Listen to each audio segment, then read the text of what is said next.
सभी भाइयों को मेरी तरफ से प्यार भरा और दिल से नमस्कार। और सभी मित्र एक बार मेरे साथ में जुड़ेंगे, इस वीडियो को लाइक करेंगे, शेयर करेंगे और अंत में कमेंट करेंगे कि कितने क्वेश्चन आप सही करते हो। तो मेरे भाई, पहला क्वेश्चन हम देखते हैं आज का यूपी पुलिस का। आज थोड़े जो नंबर सीरीज है वो गलत है, थोड़ी सी मैं आपको पहले ही बता देता हूँ। आज क्वेश्चन थोड़े से क्या है, 3-4 तक सही है, वापस बीच में है ही नहीं, और आज क्या थोड़ा टाइपिंग में प्रॉब्लम हो गई, इसके लिए मैं माफ़ी चाहता हूँ पहले ही। बाकी क्वेश्चन एकदम सही है, सिर्फ नंबर सीरीज गलत है। तो पहला क्वेश्चन देखो और इसका उत्तर देने की कोशिश करेंगे सारे स्टूडेंट कि पहला क्वेश्चन आपको क्या कह रहा है। भारत के विदेशी मुद्रा कोष का संरक्षण कौन करता है, ये आपको बताना है। जो भारत में विदेशी मुद्रा आती है, जो बाहर से पैसे आते हैं, उनका संरक्षण यानी उनकी जो देख रेख है वो किसके अंतर्गत आती है, ये आपको बताना है। तो सारे स्टूडेंट बताएंगे इसके अंतर्गत आपका उत्तर क्या रहने वाला है। तो मैं आपको बता दूं, भारत सरकार का वित्त मंत्रालय, भारत सरकार का विदेश मंत्रालय, reserve bank of India, state bank of India. अब दो में आपको बता दूं मैं, सभी स्टूडेंट अगर ऑप्शन नंबर सी पर जा रहे हैं तो बिल्कुल सही है। स्टेट बैंक ऑफ इंडिया यानी रिजर्व बैंक ऑफ इंडिया, जिसे बोलते हैं वो आरबीआई, ये आपको ध्यान रखना है। आगे बढ़ो। दोस्त मोहम्मद खान के खिलाफ, ये आपको ध्यान रखना है, 1838 में हुई, 1838 की बात चल रही है, त्रिशीय शोध पर किस किस के हस्ताक्षर किए थे, ये आपको बताना किस किस ने हस्ताक्षर यानी अपने साइन किए थे। तो आप यहां से क्या कहोगे, ये बताना है। तो यहां से कहोगे लॉर्ड, आप बता दो किस किस पे लगा हुआ है, लॉर्ड 3 पे लगा हुआ, तो ये ऑप्शन आप ऐसे ही काट दोगे। लॉर्ड ऑकलैंड, महाराजा रणजीत सिंह, शाह शुजा, यानी ऑप्शन नंबर डी यहां से मेरे सारे स्टूडेंट का सही होगा। आगे बढ़ो अगले क्वेश्चन पर। 1917 में महात्मा गांधी ने दमनकारी बागान व्यवस्था के खिलाफ किसानों को संघर्ष के लिए प्रेरित करने के लिए दौरा किया था, ये आपको बताना है। जो कि आपको पता है बागान, जो कि आपको उस समय नील के बागान लगते थे, उसके लिए जो आपने महात्मा गांधी ने जो प्रयास किया था वो कौन सा आंदोलन किया था। अब यहां से आप कहोगे दांडी, दांडी हुआ था 1930 में। छोड़ दो आप इसको, साबरमती छोड़ो इसको, चोरा चोरी ये होगा नहीं, तो आप कहोगे चंपारण। ऑप्शन नंबर सी मेरे स्टूडेंट बिल्कुल सही होगा। आगे बढ़ो अगले क्वेश्चन पर।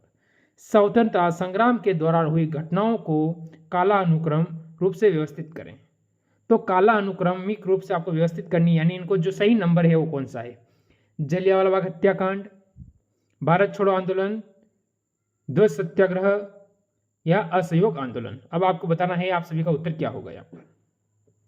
तो सबसे पहले आप क्या कहोगे कि इसको व्यवस्थित करने के लिए आपको किसकी ओर जाना पड़ेगा मेरे मित्र।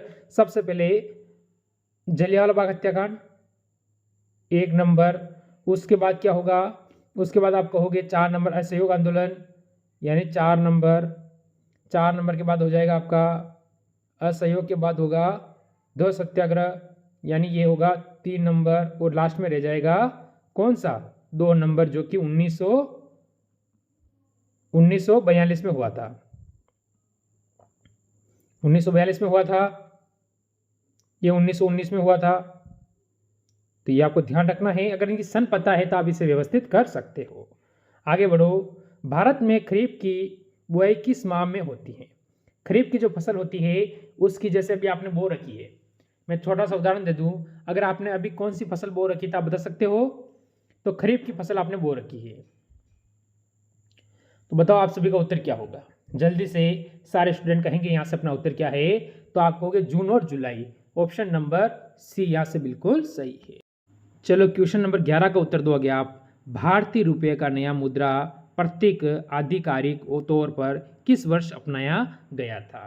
तो मेरे सारे स्टूडेंट उत्तर देंगे यानी किस वर्ष से अपनाया गया था। तो आप सभी क्या कहोगे, जल्दी से बताएंगे कि यहाँ से जो हमारा उत्तर है वो क्या होने वाला है। तो आप सभी कहोगे ऑप्शन नंबर सी, 2010 के अंदर आपका उत्तर बिल्कुल सही रहेगा। आगे बढ़ जाओ। भारतीय संविधान की किस अनुसूची में केंद्र और राज्यों के बीच विधायी विषयों का त्रिस्तरीय वितरण उल्लेखित है। तो कौन से के अंदर है ये आपको बताना है। यहाँ से तीसरी अनुसूची, 12वीं अनुसूची, 5वीं अनुसूची, 7वीं अनुसूची। प्रैक्टिस सेट साथ में लगाओगे, साथ साथ में कमेंट करोगे कि आपका कितने सही होते हैं। तो आप कहोगे ऑप्शन नंबर डी, 7वीं अनुसूची बिल्कुल सही रहेगा। आगे बढ़ो अगले क्वेश्चन पर। भारत के संविधान में कौन सा अनुच्छेद व्यक्तिगत संपत्ति के लिए सुरक्षा प्रदान करता है? यानी आपको जो व्यक्तिगत संपत्ति, जो हमारी खुद की संपत्ति है, उसमें हमें जो सुरक्षा प्रदान करता है वो कौन सा अनुच्छेद हो जाता है? ऑप्शन देखेंगे मेरे मित्र। अनुच्छेद 19A, अनुच्छेद 300A, FAN ये ठीक है, अनुच्छेद 108, अनुच्छेद 265। मेरे सारे स्टूडेंट यहाँ से सभी बच्चे, मेरे भाई और बहन, इसका उत्तर क्लियर करेंगे। तो अनुच्छेद 300 ऑप्शन नंबर बी बिल्कुल सही है। आगे बढ़ जाओ अगले क्वेश्चन पर। सूचना का अधिकार अधिनियम 2005 कितनी अनुसूचियाँ हैं? यानी इसमें जो अनुसूचियाँ हैं वो कौन कौन सी है, कितनी है, आपको ये बताना है कि मेरे भाई आपसे पूछ रहा है कि ये सूचना का अधिकार अधिनियम 2005 में कितनी अनुसूचियाँ हैं, ये आपको बताना है। तो क्या बता सकते हो, यहाँ से क्लियर कर पाओगे आप मेरा उत्तर? तो मेरे सारे स्टूडेंट कहेंगे ऑप्शन नंबर डी 2 बिल्कुल सही है। ऑप्शन नंबर डी आपका सही हो जाएगा यहाँ पर। आगे बढ़ो। निम्नलिखित में से कौन सा एक कर मुक्त अनुलाभ है?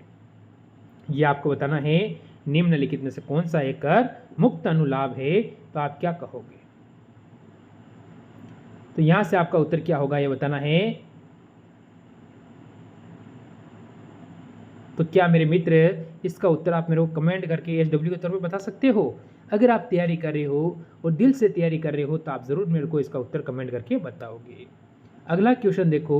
भारतीय संविधान का कौन सा भाग केंद्र और राज्य के बीच की विधायी संबंधों से संबंधित है? ये आपको बताना है। केंद्र और राज्य, केंद्र और राज्य के बारे में आपसे पूछ रहा है, तब यहाँ से भाग कौन सा होगा? तो भाग 8 क्या हो सकता है? ये तो आपको ऐसे बताना ही नहीं है कि होगा कि नहीं होगा। तो बताओ मेरे स्टूडेंट यहाँ से कौन सा ऑप्शन? तो आप सभी कहोगे सर हमारा ऑप्शन नंबर सी बिल्कुल सही रहेगा।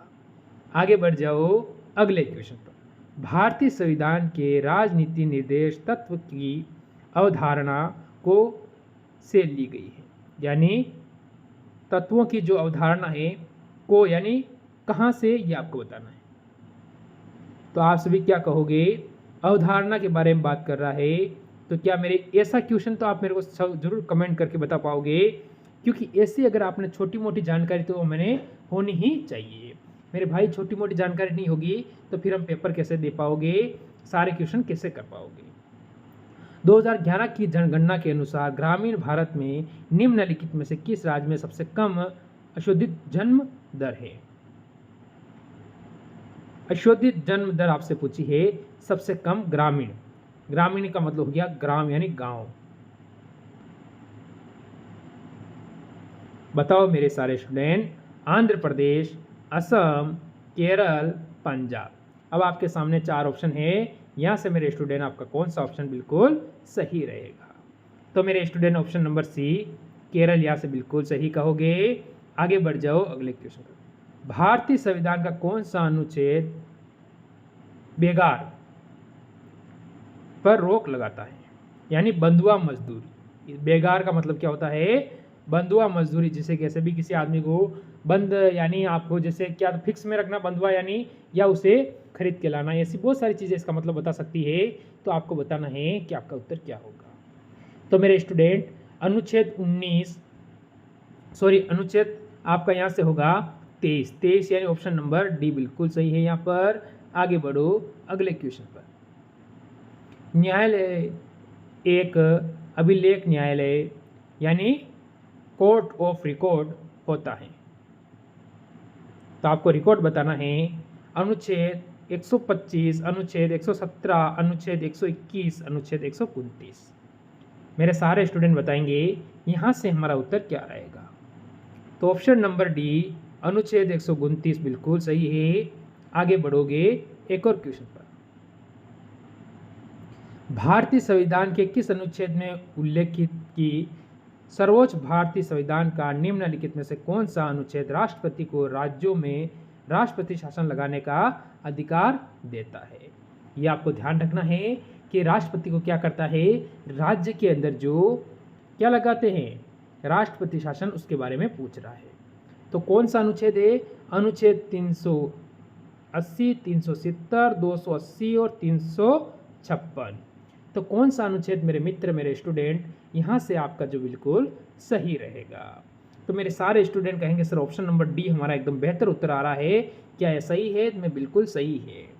आगे बढ़ो। भारत में सर्वोच्च न्यायपालिका निकाय कौन सा है? भारत में सर्वोच्च न्यायपालिका निकाय कौन सा है, ये आपको बताना है। भारत के राष्ट्रपति, उच्च न्यायालय, ब्रिटिश काउंसिल या फिर उच्चतम न्यायालय? यहाँ से मेरे मित्र आपका जो उत्तर है वो है उच्चतम न्यायालय। ऑप्शन नंबर डी हमारा जो बिल्कुल है सही आएगा। आगे बढ़ो अगले क्वेश्चन पर। भारत में राज्य विधानसभाओं का चुनाव कौन आयोजित करता है? भारत में जो विधानसभा आपको पता है, जैसे कि अगर आपको किसी भी राज्य से, हमारे यूपी से अगर पूछ ले तो आप कहोगे 403 सीटें होती हैं। राजस्थान से पूछ ले तो विधानसभा की 200 सीटें हैं। उसी प्रकार अन्य राज्यों जैसे कि मध्य प्रदेश 230 हो जाती है। तो ये बहुत सारी सीटें हैं जो आपको पता भी होनी चाहिए। तो पेपर में आपको पूछ सकता है और कहीं से भी, तो आपको हर चीज़ की छोटी मोटी जानकारी रहनी चाहिए। तो भारत निर्वाचक आयोग, ऑप्शन नंबर ए यहाँ पर बिल्कुल सही है। आगे बढ़ो मेरे स्टूडेंट, अगले क्वेश्चन का उत्तर देंगे। संसद के दोनों सदनों की संयुक्त बैठक बुलाने का अधिकार किसके पास है? आपसे पूछा है कि संयुक्त बैठक यानी जब दोनों की सदनों की संयुक्त बैठक होती है, वो बुलाने का अधिकार किसके पास होता है? लोकसभा अध्यक्ष, राष्ट्रपति, भारत के प्रधानमंत्री, भारत के उपराष्ट्रपति? अब आप क्या कहोगे मेरे स्टूडेंट? आप सभी कहोगे सर ऑप्शन नंबर बी, यहाँ से भारत का राष्ट्रपति। यानी संयुक्त बैठक होती है वो कौन से अनुच्छेद के तहत होती है? तो 108 के तहत होती है। ये आपको ध्यान रखना है। जब संयुक्त बैठक होगी यानी दोनों साथ में बैठेंगे तो लड़ाई झगड़ा होगा और हमें किसकी जरूरत पड़ेगी? 108 की जरूरत पड़ती है। अगला क्वेश्चन आपसे त्योहार से संबंधित पूछा जाएगा, कौन सा है? निम्नलिखित में से कौन सी जनजाति केल पोल्डू त्योहार मनाती है? जो केल पोल्डू त्योहार है वो कौन सी जनजाति मनाती है, ये आपको बताना है। तो कोडव, नागा, मीणा, बिल, यानी मेरे स्टूडेंट यहाँ से जो हमारा उत्तर है वो क्या रहने वाला है? तो आप कहोगे कोडव। कोडव यानी ऑप्शन नंबर ए यहाँ से बिल्कुल सही रहेगा। आगे बढ़ोगे, अगले क्वेश्चन हमें कहता है 1951 में निम्नलिखित में से किस राष्ट्र के पहले एशियाई खेलों की मेजबानी की थी?